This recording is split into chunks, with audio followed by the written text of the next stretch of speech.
Fewer migrants coming to Denver will allow the city to scale back its emergency response. When state legislators quit, and it happens all the time, political insiders, not the public, pick their replacements. It's not likely to change. Denver considers doing away with jaywalking tickets as the city focuses on pedestrian safety on Broadway, including, wait, what is this? Light poles dead center of the sidewalk's pretty bad. A mad dash to find a replacement for what the governor lost before his swearing in. And hundreds of episodes of your Friday good news, and this is the first time we're hearing it through gritted teeth. But the pain is temporary. Just stick it out with us on Next. Can't definitively say that migrants considering coming up to Denver heard our city leaders say that the shelters are full, but the flow of people is slowing, and significantly. So much so, only about 24 people arrived overnight, that Denver is going to consolidate its emergency shelters. The lowest one-day total of arriving migrants since December or so follows a week of dropping numbers. So next week, the city plans to close one of the 2 emergency shelters it set up in city rec centers last month. The city says the remaining migrants in the city shelters will go to the other rec center for now, but they're hoping to close that one sometime in the near future. Denver's limiting stays at the shelter to 2 weeks' time in an effort to encourage migrants to find the other options in town. 100 Coloradans have huge power over our lives. They're our state legislators, so it's a good thing they're selected by the people, except when they aren't. There have already been 4 vacancies at the legislature this year. A handful of party insiders get to pick who will hold those seats for years to come. Politics guy Marshall Zellinger found out why voters are unlikely to ever get a say. You could say there's a side door at the state capitol. I've put a lot of thought into this process. I think I've maybe put more thought into it than just about anyone else in the state. Democratic State Senator Jeff Bridges became a state lawmaker using that side door. Before winning an election on the ballot, he was appointed to fill an empty seat by a vacancy committee with 118 people voting. Small vacancy committees are used, and not special elections for all voters of the district. I think that the people of Colorado deserve to have representation in the legislature. Having a 3-month election takes that away from them. Preventing someone from filling that spot takes that away from them. Vacancy committees, while I don't like them, I understand how they're necessary because you have to be able to replace somebody who's leaving right away. Otherwise, a district's going to go unrepresented for a certain period of time. Democratic State Representative Lorena Garcia just got inside that side door at the Capitol. In November, Adrian Benavidez received 15,000 votes to be reelected to House District 35, covering Adams County. Then she resigned, and 24 out of 40 people in a vacancy committee selected Garcia as her replacement for the next 2 years. Even Garcia called the process flawed, but said a special election is too costly. I would be happy to say, if you all still want me in November 2023, then tell me. If you don't, then okay. You know, I'm fine with that. I want civic participation. The current vacancy process is imperfect, but it is better than the alternatives. Karen Asensio is the executive director of the Colorado Democratic Party. She defended the vacancy committee process, saying it's better than leaving the seat empty and better than having a fast election that may leave certain candidates out. Only people that are wealthy would be able to get elected, because nobody could, without money, run an election like that in 30 days. That takes us to the next vacant seat. 35,000 people elected Democrat Tracy Burnett to represent Louisville. She resigned, facing charges of lying about her address to run for office. The vacancy committee that will pick her replacement will have 53 people. Kyle, Republicans do this too. Perry Will was just picked by 17 people to fill a vacancy in the state Senate. Now, mind you, Will just lost in November when he was trying to be reelected to the state House. Now he's joining the state Senate, taking the place of Bob Rankin, who resigned and was originally appointed by 6 people to get his seat from a vacancy committee. What are we doing? I mean, like, there are smart people thinking about this. There's clearly some big stumbling block to doing this differently to give the public more participation. And it's changed. Bridges was part of a bill that expanded the number of people that would take part in a vacancy committee. So let's say there was a vacancy on Next, for instance. The old way would have been our bosses pick the committee. The new way is the bosses are on the committee among other people they've picked. That grew the pool, but clearly with 17 out of 19 total people that voted Will, the pool still isn't as big as we might think it should be. Yeah, that next analogy is not convincing because our team is about 6 people and we make terrible decisions almost every day. So that scares me. Okay, all right. It's enlightening, though. Thank you, Marshall. The largest black caucus in Colorado legislative history celebrated the legacy of Dr. Martin Luther King Jr. today, as Republicans in the House declined to co-sponsor the annual resolution.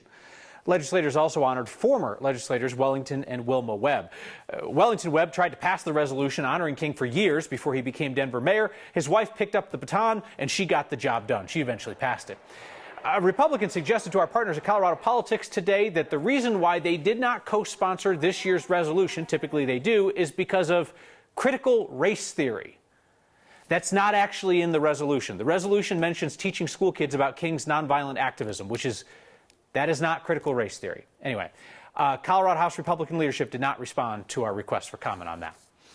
Denver City Council will vote soon on a proposal that would decriminalize jaywalking. Pedestrian advocates say that Denver's laws are not in line with the rest of the state and that the ticketing process targets some people more than others. There are a few on City Council pointing to a study showing that Denver police have only handed out 135 jaywalking tickets in 5 years, only 135. And they say most go to people of color and people who are living on the streets. We reached out to the Denver Streets Partnership Advocacy Group. Jill Locantori suggests that the city should rather focus on safer infrastructure, not tickets for pedestrians. Enforcement cannot correct for dangerous street design. Oftentimes, the way people are behaving on our streets is a direct reaction to the presence or absence of safe infrastructure. And oftentimes, people are crossing the street where there's not a crosswalk because there's no crosswalk available. So it doesn't make any sense to punish people for just making do with our current street designs. The proposal to decriminalize jaywalking does have some opposition from some on council who said it sends mixed messages about our safe streets priorities, like adding crosswalks and bike lanes. We expect a vote on this by council next month. So, hey, speaking of, if you're walking down South Broadway, you will notice the city is ripping things up to make safety improvements for pedestrians and cyclists. Also, if you're walking down South Broadway, watch out for the pole. Here's Steve Steger. Our improvement project is going from 7th Avenue to Center. Broadway is a sea of orange right now as the city works to make it safer, extending the protected bike lane, new traffic signals. We're also doing pedestrian improvements. But with this project appears to be a pedestrian diminishment, because one of the new traffic light poles is going to be smack dab in the middle of the sidewalk at Bayard and Broadway. If people are walking, if they're not paying attention or if they're on a bike, they can crash into it easily. Yeah. Puzzling to people like David and Donald, who told me he just wrapped up using a walker. Light poles dead center of the sidewalk's pretty bad. There's a point where every TV news story deserves a good walk and talk stand-up. Though walking and talking a little bit more difficult with this in the way. The city of Denver says there's a reason that's like that. We have a new storm drain going in at the curb. We have a utility line here. We have an irrigation line here, and we want to protect the tree, and we have another utility here. So what we're doing is we're also avoiding these utilities that are in place. Nancy Kuhn speaks for Denver's Department of Transportation and the engineer who designed this. She says there's stuff in the way, and you can't just put this where the old one was. To put in the new one, the old one has to stay where it's at, and so we're building around it. The question is the new pole in the middle of the sidewalk going to be compliant with the Americans with Disabilities Act? And there is still room to walk, so there's a compliant walkway still provided. 5 feet to, sneak right past next to the liquor store there. In the end, the city still says improvements like this are going to make the street safer for people both in and outside of cars. So this project will eventually connect that two-way bike lane on Broadway to the Cherry Creek Trail. It's also supposed to enhance pedestrian crossings, making people feel a little bit more comfortable as they cross the many lanes of Broadway. Yeah. Just not when they run into that pole. Like, so if you're walking down Broadway, yeah, pay attention. Yeah. Well, it's a good thing that sidewalk is always well cleared of snow and ice and that everybody's got the full 5. Actually, you know, the guy who owns the liquor store there, he was out sweeping and doing all sorts of stuff. Oh, good for him. He just kind of looked at it and he goes, yeah, I don't know. I don't understand why. I don't know. So okay. Now you know. So the true Next Viewer OGs, the people who have been with us since like the literal beginning of the show, will remember one of my favorite stories that you've ever done was at the very beginning of the show 6 years ago about the parking meter placed right in front of the bench, so that when you sat on the bench, you basically had to hold the parking meter like a carousel horse. It was something. There was a guy who was sitting there, and he was straddling the thing. Straddling the parking meter. And we figured out that the bench came after. Yeah. And then like 2 days later, they were out sawing the bench. So yeah, it's the things in the right of way. I don't understand it. People got to think. People got to think, or Steve can think for you. Thank you, Steve. Coloradans who are getting out of jail or prison, coming back into society, they face a choice about what kind of life they're going to lead. To be honest with you, Colorado's recidivism rate, it's about 50%. It's routinely one of the worst in the country. There's a nonprofit working in several cities in our state to do all it can to help those Coloradans get their lives back on track by helping people who really want to work connect with employers who believe in second chances. Since Wednesday, your latest Word of Thanks microgiving campaign has raised $6,500 for Community Works. The leaders at Community Works told me that they'd really like to use our donations to, first off, buy more winter work gear. So it's for people who want to work, but they need work boots, they need work clothing before they can go out to a job site and get hired. The nonprofit also offers job training and apprenticeships if necessary. And here's the other thing. They have a pipeline of willing employers who are ready to connect people who are looking for a fresh start with the job that'll help them be self-sufficient and successful. Scan the QR code on your screen or text the word THANKS to 303-871-1491 to join me in donating so that these Coloradans who are looking for a second chance to be successful in life have a better shot at finding it. A scramble to find a holy text in time to swear in the governor. The governor needed a Tanakh, or a Hebrew Bible, and he needed it in about 33 minutes. And the pain is temporary. Your tattoos and our promise to make time for your good news is forever. That's next. Good chance you know that Governor Jared Polis is Colorado's first Jewish governor. And when he was sworn in for a second term on Tuesday, he did so on a copy of the Hebrew Bible called the Tanakh. But it wasn't his Tanakh. Polis misplaced his copy just before the ceremony, and that led to a frantic search for another one.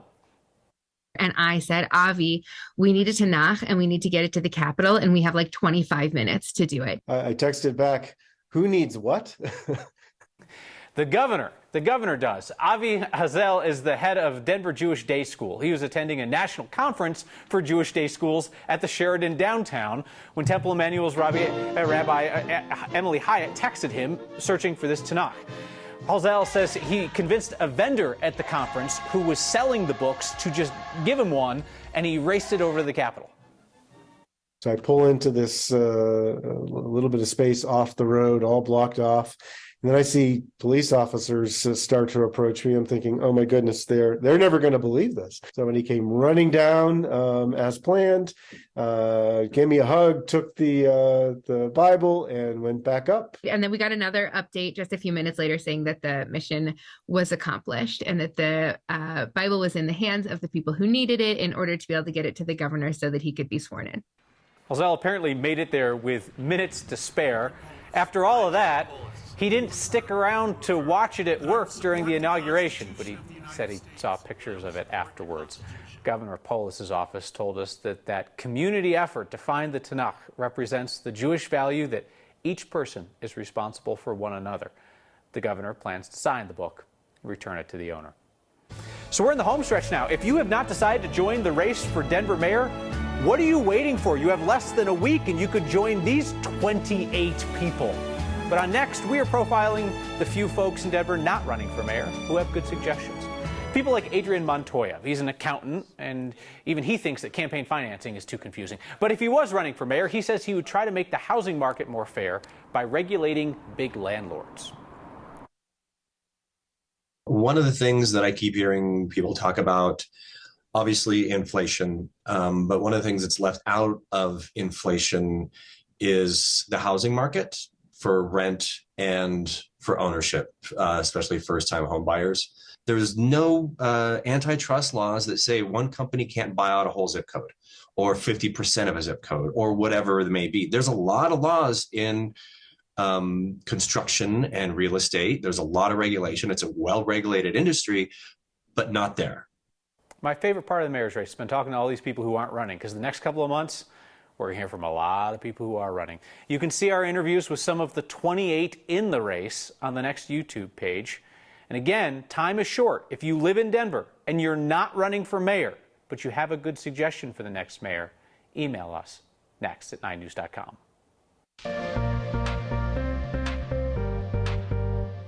All right, weather-wise for tonight, temperatures upper 20s for us, mostly cloudy skies, especially as we get later on through the evening, and it's mild, at least relatively speaking, for this time of year. For tomorrow, temperatures in the low 50s for us, mostly cloudy skies, especially the back half of the day. Winds on the light side, but a fairly mild day all in all, especially for the middle of January. Temperatures 50s, 60s. Eastern Plains 30s and 40s for us on up into the high country. This is our next big weather maker. It's that same system or same kind of dynamic that's led to all that rain and snow for us in California for the last couple of weeks. Some of that atmospheric river will reach us here in Colorado starting tomorrow night, but mainly for us here as we get near Sunday. Could lead to a little bit of snow for us in the Denver area on Sunday, and then the potential for another storm system for us for Tuesday and Wednesday. Temperatures mostly in the 40s and 50s for the next few days. A Friday the 13th tradition meets our favorite Friday tradition. How, I guess hurts so good. News. It stings a bit. Next.